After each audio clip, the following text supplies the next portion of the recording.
I'm Susan Fagan, your 9th District State Representative.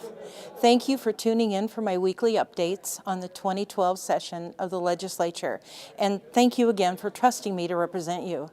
The 2012 legislative session began on Monday, January 9th, and the session is scheduled to run 60 days, adjourning on Thursday, March 8th.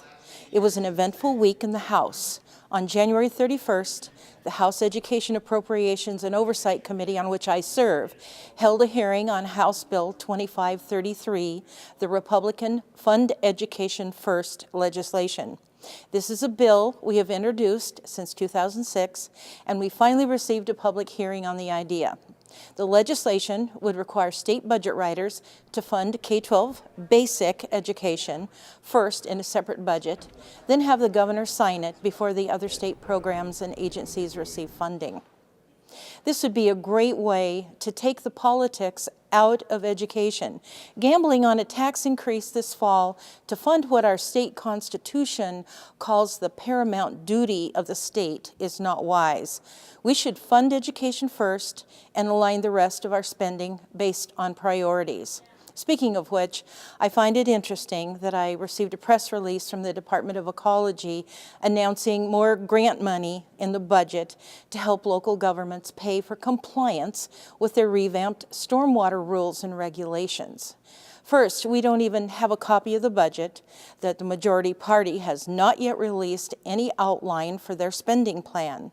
Second, if I understand this correctly, we have money for this program, but not for education. And finally, the science to back up claims that the DOE's costly stormwater regulations cities must comply with simply does not exist. Spending money we don't have on a state agency program not rooted in clear scientific proof that changes will help water quality concerns is simply unacceptable. Those funds should be put toward basic education, public safety, and services for the most vulnerable. I've also been watching proposals to cut funding for critical access hospitals, like the one in Pomeroy.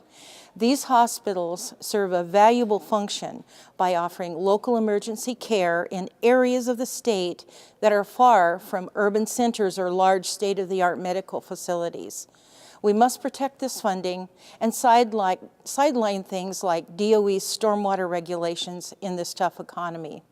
Finally, many constituents have called or emailed me about the bond bill, or as it's being marketed, the jobs bill. To be clear, there is no draft of the bill yet, and no one knows exactly what this bill would look like. One proposed project that may be in a bill is a medical school in Spokane. While I agree this would be a good investment, I'm not sure about how the bill would work.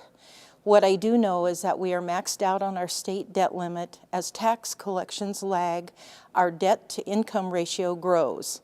As I understand it, so far, the jobs bill would go around the state debt limit by securitizing future tax collections to pay for one-time projects today.